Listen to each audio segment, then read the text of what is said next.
Amigos e amigas, canal do Xavier, eu sou o Xavier. Gente, estou aqui com uma matéria do UOL Notícias, onde tem aqui um vídeo de um comandante checheno, aliado das tropas russas lá na guerra na Ucrânia, e que ele nesse vídeo aqui em questão, que está na matéria, que está na reportagem, ele exibe uma bandeira brasileira. E segundo a reportagem, essa bandeira brasileira seria de um brasileiro que estava lutando junto com as tropas ucranianas. Esse brasileiro teria sido André Rakbarri. Eu acho que é essa a pronúncia do nome dele. Então vamos aqui ver, tem um vídeo aqui com legendas, vamos aqui, eu vou ver aqui o que o militar checheno que está lutando lá ao lado das tropas russas, o que ele diz, tem uma legenda aqui, eu não falo, vou mostrar um exemplo de uma legião estrangeira, diz ele, uma legião estrangeira chegou recentemente.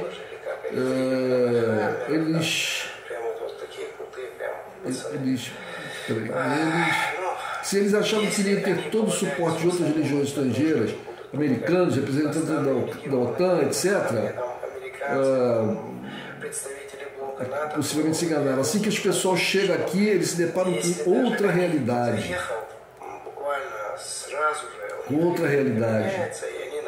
E eles começam a entrar em pânico.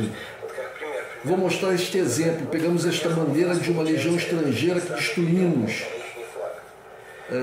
Todos os participantes dessa legião assinaram o nome da bandeira. Aí ele mostra a bandeira do Brasil com várias assinaturas. Uma bandeira de metro, mais ou menos. Parece que tinha espanhóis, escoceses também.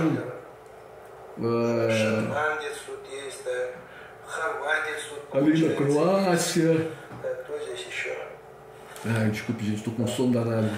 Bom, todos eles vieram para cá. Alguns foram eliminados, outros fugiram.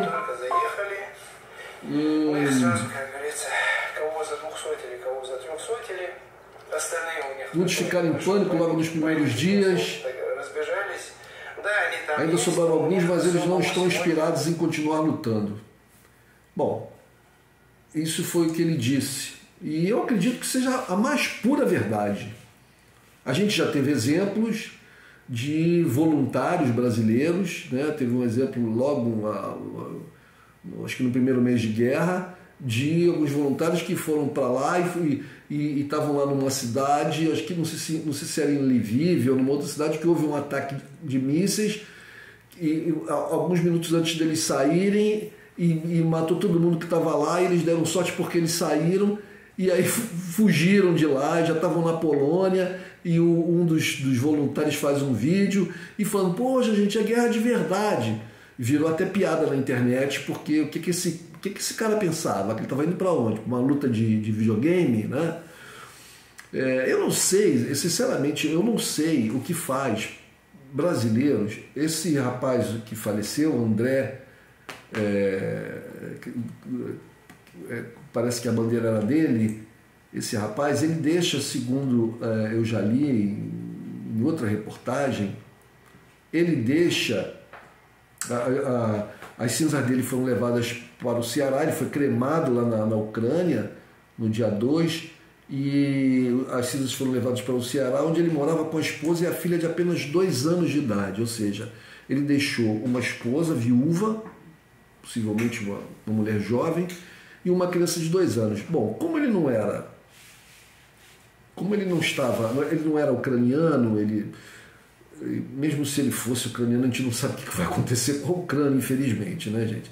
Mas ele não era soldado brasileiro, ele não estava lutando pelas Forças Armadas brasileiras, portanto, a família dele não vai receber uma pensão.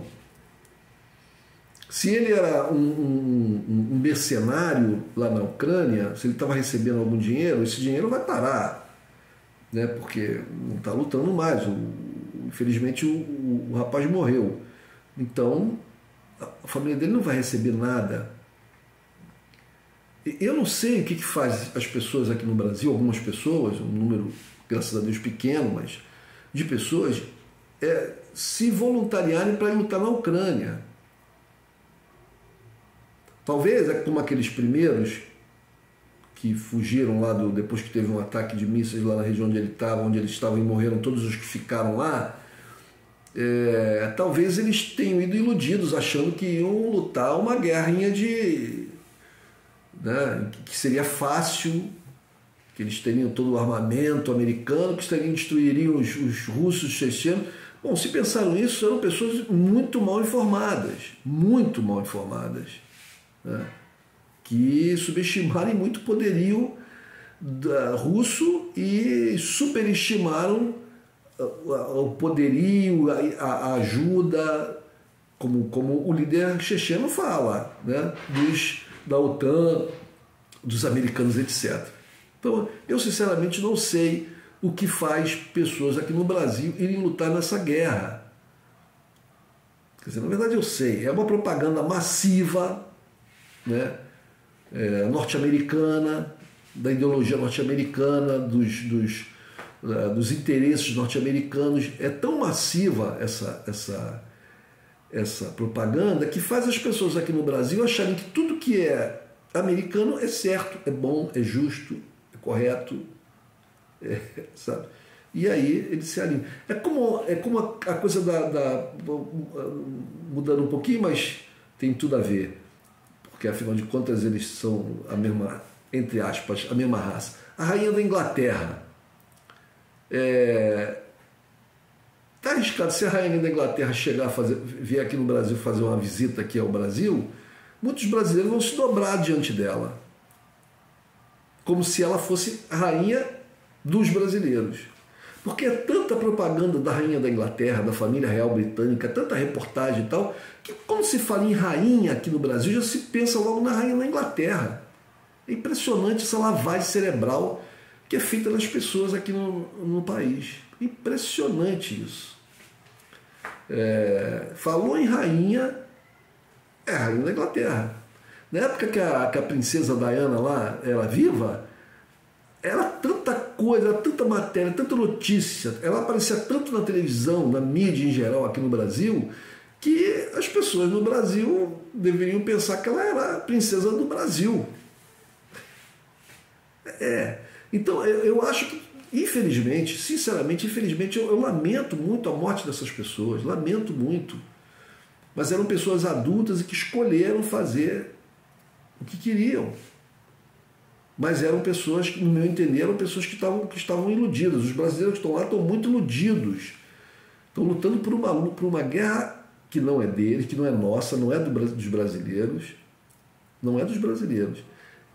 E lutar no exército ucraniano é estar apoiando um governo que está sacrificando o seu povo. Está sacrificando o seu povo. Porque o governo ucraniano sabe há muito tempo que essa guerra é uma guerra perdida. Os europeus... Gente, é impressionante. Eu estou aqui, vou abrir aqui o jornal Público. Deixa eu ver aqui onde é que eu estou aqui, gente.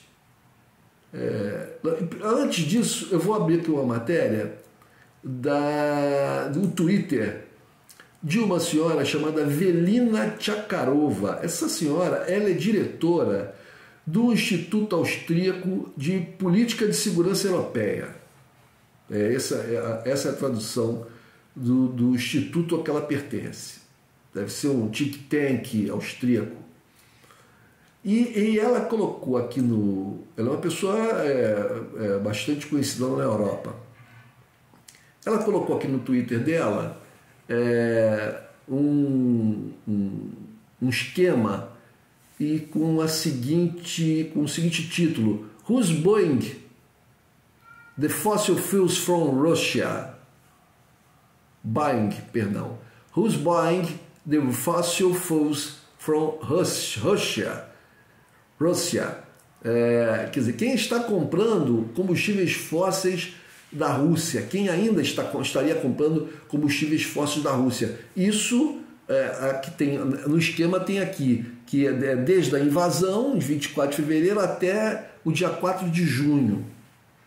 Então, quando a gente vê aqui o esquema, os países apontados com o seu consumo de combustíveis fósseis da Rússia, petróleo, gás, etc., vários tipos de derivados de petróleo, você vê assim que em primeiro lugar está a China, mas em segundo lugar, bem próximo da China, como consumidor dos combustíveis fósseis, russos, está a Inglaterra. Logo depois vem a Itália.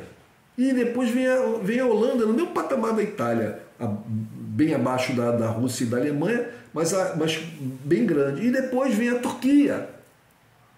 E depois vem a Polônia. Polônia que é tão inimiga, se tornou tão inimiga da Rússia, né? E que suspendeu aí o gás, mas é o que foi dito, mas aqui está constando como a Polônia ainda. Depois vem a França, a Irlanda, a Coreia do Sul, a Bulgária, a Bélgica, a Grécia, a Espanha, o Japão, a Áustria, a Romênia, o Reino Unido, a Eslováquia, a Estônia e o Egito. Bom, desses países todos aqui, você só tem que tirar aqui a China, a Índia e quem mais? E o Egito, que não são nem da União Europeia, nem aliados americanos assim de primeira ordem, como por exemplo o Japão. O Japão consta aqui, a Coreia do Sul também. O Japão e a Coreia do Sul são bases norte-americanas lá. Parece que o Egito também recebe parece não, o Egito recebe um dinheiro forte dos Estados Unidos também, como ajuda militar, etc. Né? Então, os países, basicamente, excetuando-se a China, né, são todos, e a Índia, são todos países que pertencem ou à OTAN ou são aliados americanos. E são esses os maiores compradores de petróleo, gás e outros derivados da Rússia. E aí são eles próprios que estão bancando a guerra que a Rússia faz. E aí e são eles que entregam, que vendem, que vendem armas, financiam armas para a Ucrânia. E são os Estados Unidos o país que estão mais lucrando com as diminuições de compras por parte da Europa, porque a Europa passou de combustíveis fósseis russos, porque ela passou a comprar a Europa, a parte que ela deixou de comprar da Rússia, ela passou a comprar dos Estados Unidos. E os Estados Unidos são um dos países que mais tem se beneficiado com o aumento do preço do petróleo no mundo. Por causa da guerra, por causa das sanções contra a Rússia. O preço do petróleo vai lá para cima. A indústria de shale gas dos Estados Unidos, chamado gás de fractração, porque é um processo que tem que quebrar as rochas lá no subsolo para tirar o petróleo, essa indústria ela só se torna rentável, viável, quando o preço do petróleo está alto. O preço do petróleo muito embaixo, ela se torna inviável.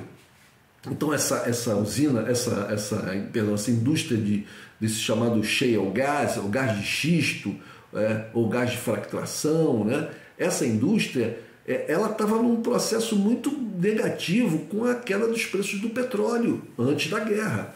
O preço do petróleo estava caindo, estava indo lá para baixo. E ela estava numa situação difícil. Ela tinha ficado numa situação muito boa quando os preços do petróleo dispararam lá atrás, né? A década passada. Né? Aí veio quer dizer, na década passada, não, desde o início dos anos 2000, né, que se tornou viável, porque houve um aumento do preço do petróleo e tal, e se tornou viável a coisa da fractração. Com aquela disparada do preço do petróleo que passou dos $100, foi quase 150, eles ficaram muito bem. Mas com a decadência do preço de novo, porque o preço do petróleo no mundo é assim, gente. É uma montanha-russa, ele sobe, tem períodos que ele vai lá para baixo, de repente ele vai, sobe de novo, dispara e tal. Então os países que são produtores de petróleo, que exportam petróleo, tem que saber administrar isso. Quem sabe administrar muito bem, se dá maravilhosamente bem no mundo, né, nas finanças por causa do petróleo. Quem não sabe administrar isso, se dá mal. Né? Então essa indústria do gás americana, do gás de xisto, ela é uma coisa muito cara, né? A prospecção é muito cara, e para ela ter lucratividade, ela precisa de preço de petróleo alto. Então, eles estão lucrando horrores com o preço do petróleo alto. Então, a guerra na Ucrânia é uma guerra de altos interesses. Essa história que a Rússia invadiu a Ucrânia... tem gente morrendo? Mas isso é em todas as guerras. Todas as guerras. Eu não vejo brasileiros irem lutar lá na guerra sei lá, uma guerra na África. Lá, por exemplo, lá em Moçambique, né, tem uma coisa terrível lá de um grupo radical islâmico lá, não sei nem se são islâmicos mesmo, é um grupo terrorista que está atacando as pessoas lá nas vilas, gente pobre, miserável. Eu não vejo brasileiros se voluntariarem para ir lutar lá, ao lado do exército de Moçambique. Não vejo isso, né? Lá no Iêmen também tem uma guerra, eu não vejo os brasileiros indo para lá para lutar lá. Não vejo. Existem outros conflitos pelo mundo aí acontecendo. Agora, infelizmente, as pessoas escolheram isso e estão sendo manipuladas, como está sendo manipulado o povo da Ucrânia, como está sendo... O povo da Ucrânia está sendo colocado como carne de churrasco, essa que é a realidade. Porque o Zelensky já deveria ter se rendido há muito tempo. É interessante que você abre os jornais, por exemplo, jornais portugueses, eles nem... Eu vou abrir aqui o Jornal Público. O Público é um jornal português muito ligado a essa ideologia. E tem uma outra notícia aqui no Jornal Público, gente, que é uma coisa que quando eu vi, eu não aguentei, eu fiquei rindo aqui sozinho, fiquei rindo aqui. Porque é impressionante como é que o discurso ele é moldado de acordo com os interesses. Olhem só essa notícia. Parlamento Europeu aprova a classificação do gás natural e energia nuclear como sustentáveis. Veja, o Parlamento Europeu, vou repetir, aprova a classificação do gás natural e energia nuclear como sustentáveis. Eurodeputados aceitaram a taxonomia verde da Comissão Europeia, que inclui gás natural e energia nuclear. Portugal poderá aproveitar para captar investidores para o projeto de construção do gasoduto do Porto de Sines. Mas vem cá, a gente não estava num processo de transição energética? Não se deveria abandonar todos os combustíveis fósseis e substituí-los por eólica, por energia solar? A energia nuclear, ela tem uma questão interessante, né? Porque, na verdade, figuras conhecidas do movimento ambientalista lá do passado defendiam a energia nuclear, porque o problema que nós temos hoje no mundo não é relativo, problema maior, problema que nos aflige, não é relativo à poluição radioativa, oriunda de acidentes em usinas nucleares. Não é essa. É a poluição da queima de combustíveis fósseis, né? Gás, carvão, petróleo, né? Então, como é que a União Soviética, como é que a União Europeia classifica o gás natural como energia sustentável? Aí eles dão uma desculpa lá que é uma energia de transição para eliminar o carvão. Porque, senhores, pasmem, os europeus queimam muito carvão. Os Estados Unidos queimam muito carvão. Muito carvão. Muito carvão. Mas, voltando aqui, não era isso, essa matéria que eu vou falar em outro vídeo. A matéria que eu queria falar aqui, o que eu queria falar é que você abre aqui o Jornal Público e agora, há um mês atrás, a primeira página toda era tomada de notícias sobre a Ucrânia, toda. E agora você abre aqui, você tem aqui uma faixa aqui no alto, né, da página, em que fala que guerra na Ucrânia, mas pequena, fininha. A pessoa tem que clicar aqui para saber o que está. Não tem mais aquelas manchetes grandes. E depois você vai descendo, descendo, e dá lá jornal, até que você encontra lá embaixo, né? Você encontra lá embaixo, pequenininho, uma matéria dizendo assim: Rússia fez verdadeiros progressos após capturar Lysychansk. Reconhecem, eu acho que o nome é isso, Lysychansk. Reconhece os ocidentais. Ah, reconheceram, estão reconhecendo. É interessante, né? Aí a notícia aqui, ela está... Vamos ver. A conquista da cidade de Lysychansk, na Ucrânia Oriental, pelas forças russas, significa que Moscou fez verdadeiros progressos, ao mesmo tempo em que as suas forças no sul mostram sinais de melhor cooperação, afirmam responsáveis ocidentais não identificados, citados pelo jornal The Guardian. De acordo com as mesmas fontes, a sustentabilidade dos ataques da Rússia à Ucrânia era desafiante, mas o impacto nas suas munições e na sua moral foi descrita como notável. No entanto, um dos responsáveis disse que continua incerto se a Rússia vai conquistar os limites da região de Donetsk este ano. Gente, é triste, é muito triste. Eu acredito que muitos desses brasileiros que foram lutar lá foram por causa de notícias que não mostravam a verdade dos fatos, que contavam uma história falsa, que deixaram as pessoas iludidas e as pessoas perderam as suas vidas. Os entes queridos dessas pessoas que estão aqui no Brasil hoje perderam seus filhos, seus maridos, seus pais, por causa dessas mentiras que foram propagadas pela imprensa da Europa e aqui no Brasil também. Não sei se vocês se lembram, primeiro mês até o segundo mês da guerra, no YouTube, por exemplo, eram vários canais que só falavam de guerra. Havia canais de notícias 24 horas falando só da guerra. E sempre demonizando os russos, falando da heróica resistência dos ucranianos e como os russos estavam atrapalhados, como a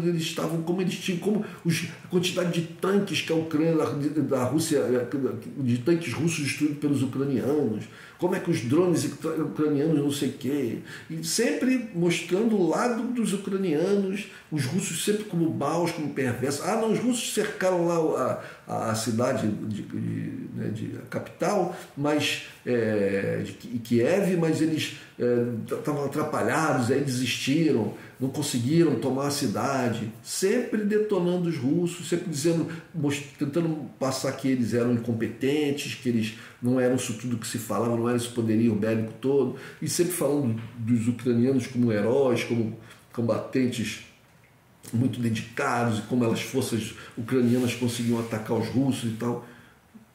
É impressionante. Aí as pessoas agora veem isso aí. A Rússia tomou toda a parte oriental praticamente.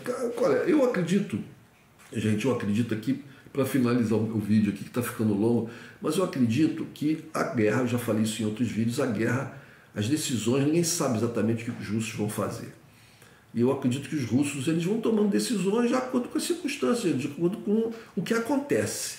Se de início eles queriam tomar só lá Lugansk e Donetsk, eles agora podem pensar diferente, eles podem pensar em ir até o rio, o rio principal que sai de Kiev ali, que divide a Ucrânia no meio.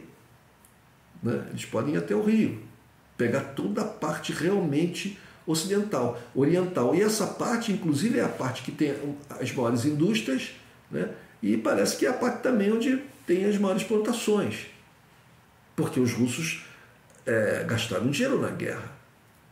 Eles vão querer agora repor o que eles gastaram na guerra. Nada mais justo. Isso faz parte de todas as guerras no mundo. Todas as guerras no mundo são assim. Ah, porque os russos estão roubando o trigo. Roubando o trigo? Como roubando? Eles tomaram militarmente a região que é habitada por ucranianos russófanos, que falam russo. Então, o que é produzido lá está sob o domínio russo. Queriam que os russos entregassem para os seus inimigos com quem eles estão lutando o trigo. Ora, meu Deus do céu. né? Quem é que sofre? O povo ucraniano e as famílias dos pobres coitados dos voluntários. Não sei se são voluntários, se são mercenários, mas daqueles que foram lutar lá. E agora estão... Muitos russos estão morrendo também, muitos russos morreram. Muitos russos morreram. É isso. Gente, um abraço.